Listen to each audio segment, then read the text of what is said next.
Hi trainers, how's it going? I hope you're having wonderful games. Now that the update has been out for a couple days, I've taken some time to look at each Pokemon and see what has changed in the tier list. In today's video, we'll be going through every Pokemon affected by the new update and see where they are placed now after the update. There have been some major changes to Pokemon like Eldegoss, Talonflame, Venusaur, and more. I'm Teeds, I've played MOBAs for over 9 years, and my goal is to help you become the very best like no one ever was. A quick disclaimer, this is still pretty early. After huge nerfs and buffs like this, it takes time for the meta to form. Tier lists are all based on opinion. Some may agree or not agree, and that is perfectly okay. I'll always encourage you trainers to play what you enjoy. I would like you to take my tier list with a grain of salt. It hasn't been long since the patch has rolled out, so with the question of the day, I'd love to hear where you would place each of the Pokemon mentioned in this tier list, or just the ones you feel have changed the most.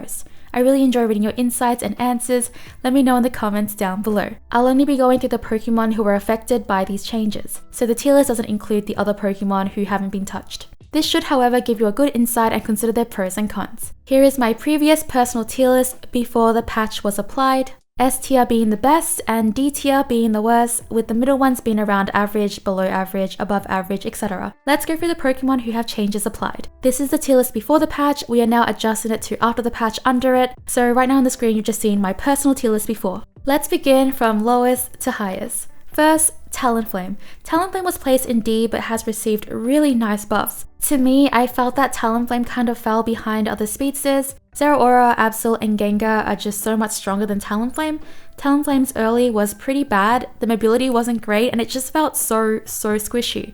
Because of this, the other speedsters were often chosen over Talonflame. Talonflame's buffs are pretty massive though. Talonflame had a huge 63% damage increase on its moves Acrobatics. Acrobatics is one of Talonflame's early moves. This helped clear so much, and it also helped with early game fights. It does so much damage now. Aerial Ace Plus, and Fly also have damage increases. These moves deal a lot. I played around 5 Talonflame games and the differences feel great. Talonflame feels so much more impactful now, and it feels like I'm doing some good for my team. Based on this, Talonflame has had a huge glow up, so I'm raking Talonflame up from a D tier to at least a B tier or possibly A tier. For now, I will put Talonflame in B tier. It feels so much more viable now. I wouldn't be surprised though if it reaches A tier, but we'll see how it shapes up. Next is Venusaur. Venusaur has unfortunately been low on lots of tier lists, and that's because it was incredibly squishy and just could not keep up in damage wise in comparison to other attackers. Giga Drain and Petal Dance are really close range moves, and Venusaur just didn't really have the health or defense for this. Solar Beam is a nice move though. It actually does pretty good damage, and it's a great move you can use to snipe objectives. The cooldown of it, however, was pretty long. They've tackled the issue with Venusaur by giving buffs to Solar Beam and its Unite move. They both now deal more damage, and the cooldown is reduced as well for Solar Beam. Solar Beam has a really short cooldown at level 13, roughly around 6 seconds, which is really short. The problem was that in ranked gameplay, Venusaur seemed to struggle to even reach that point, so generally you would be stuck with a longer cooldown of 11 seconds. Now they've given Solar Beam roughly a 9-second cooldown instead, which means you will also have this move up a lot more before you reach the upgrade at level 13, giving Venusaur more poke power in the early stages. For me, it's really hard to say how impactful Venusaur's buff was. The Unite move got a major damage increase of 32%. With Venusaur Solar Beam cooldown reduction, it should give Venusaur an easier time poking, especially since it deals a good amount of damage. So I would say Venusaur is not in D tier anymore, but maybe around C or B. For now, I'm going to place Venusaur in C. The buff definitely didn't do nothing with Venusaur, but I still think Venusaur still relies on good positioning, item builds, and in the right hands can do some major damage. Next is Wigglytuff. Wigglytuff has been sitting low on D tier, and I feel that the major issue with Wigglytuff is because Wigglytuff didn't do much damage and it felt incredibly squishy. They have now made some major buffs to its base stats, with it having a lot more health, defense, and special defense, a massive buff to Double Slap, and buffs to some effect moves. My friend that I play with has been using a lot of Wigglytuff,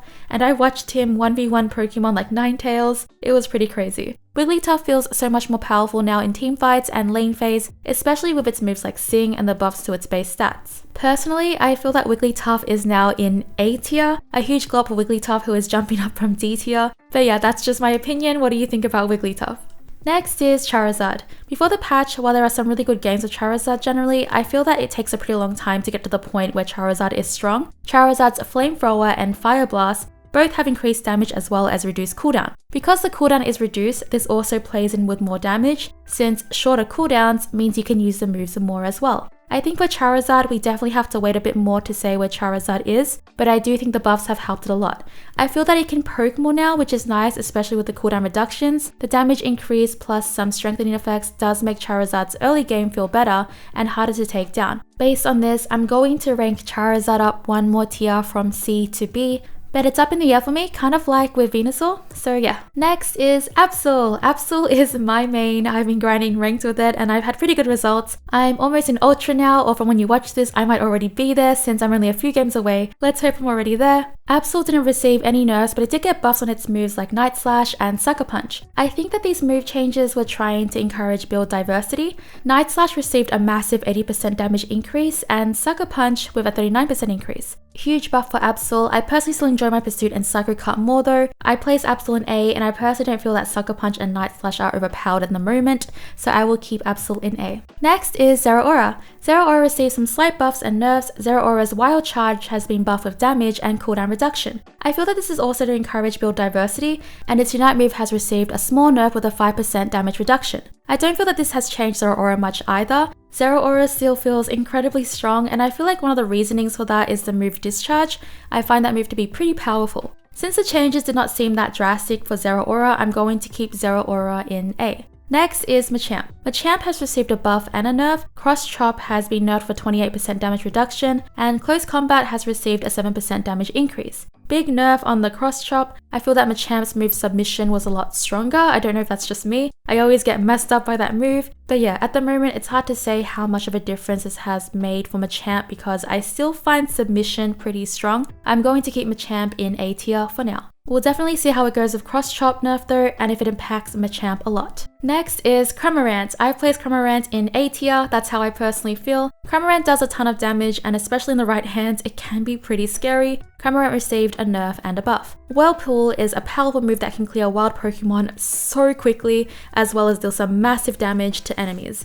It has been nerfed with a 14% damage reduction, however I feel that it's still pretty strong of a move. Not a huge nerf, but I do think it was needed because it felt pretty strong. The other move is Dive, which got buffed. I personally don't use this move, but I guess this is to encourage more diversity. The move damage has been increased by 26%. The issue I had with Dive is that it feels pretty risky because it's close combat and Cramorant is a squishy Pokemon, meaning it is easy to take down Cramorant. I definitely need to play with this move a lot more. I'm going to keep Cramorant in A tier. I feel that the changes are pretty minor. Next is Cinderace. Cinderace has been dominating the competitive scene. Feint is just incredibly strong, and Cinderace also gives itself buffs as well with movement speed from Feint, attack speed, and immunity from hindrances from Blaze Kick. They did nerf Cinderace's overall damage with its attack, and they also nerfed Blaze Kick and Feint, which are two powerful moves. They buffed Pyro Ball, giving it a little bit more damage, but personally I still would go for Blaze Kick and Feint. Cinderace is in S tier because it's powerful. I played a lot of Cinderace after the patch, and I still feel like I'm in a good place with it, so I'm personally going to keep Cinderace in S tier for now.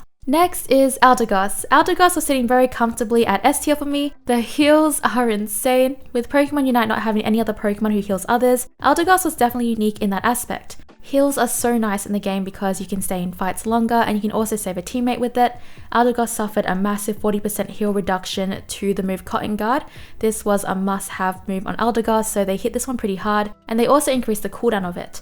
The other nerf is its Unite move, and they also given it a 20% heal reduction. They did buff Eldegoss's other move, Cotton Spore, by reducing the cooldown and other effects of it, but to be honest, without knowing the exact stats of how much defense it gives you now or its movement speed, I probably would still pick up Cotton Guard for the heals and the damage absorption. While the nerf is huge, it still has a heal for the team, and that's something no one else has. In my opinion, Eldegoss is going from S tier down to A tier, but it could still be in S tier. My reasoning for this is mainly because Eldegoss is the only healer in the game, and at the moment, there isn't any anti-heal against it yet. Lastly is Gengar. Gengar has been wreaking havoc pretty much everywhere. Some Master players have been saying Gengar hasn't been an issue, while there are other Master players who are saying it has been. It's pretty much a mixed bag, but at least below Master rankings, Gengar has been doing a lot. Gengar could easily take on multiple enemies without much punishment because of its insane Hex and Sludge combo. Basically, Hex made it so that Gengar could deal damage to enemies multiple times as long as they were affected by a status condition.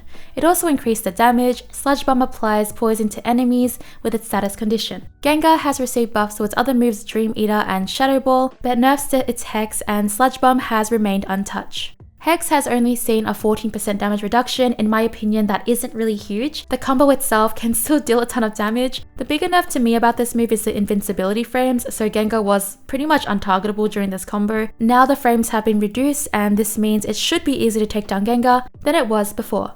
Gengar was suffering from a glitch where Hex dealt no damage, and because of this, not many players were playing it after the patch. We'll have to see how Gengar shapes out in the next days, but from these nerfs, I would say Gengar has moved from S tier to A tier. It could still be an S tier. There still needs to be a lot of gameplay testing done with Hex invincibility, which I think will be the game changer for Gengar, but if it does, probably A tier or even B tier if the nerf or the invincibility frames are massive. It's just a matter of how much easier it is to counter that insane combo now. Okay, so there's all the changes to the Pokemon. I actually agree with most of the patch. I think it was much needed. Honestly, to me, it feels like pretty much all of the Pokemon are now viable in their own way. I really like the buffs on the Pokemon that were really low on the tier list. I think it was very much needed, so hopefully we can see more of those in our games as well. Back to the question of the day, I'd love to know what your rankings are. It's great to have better insight from all players. I will probably update this as an overall tier list once the changes settle in more. If you like more Pokemon Unite guides, news and gameplays, feel free to subscribe and click the bell. Like the video if you're happy with the balance changes Pokemon Unite made. Thank you so much for watching, trainers. I can't wait to read your answers. Bye!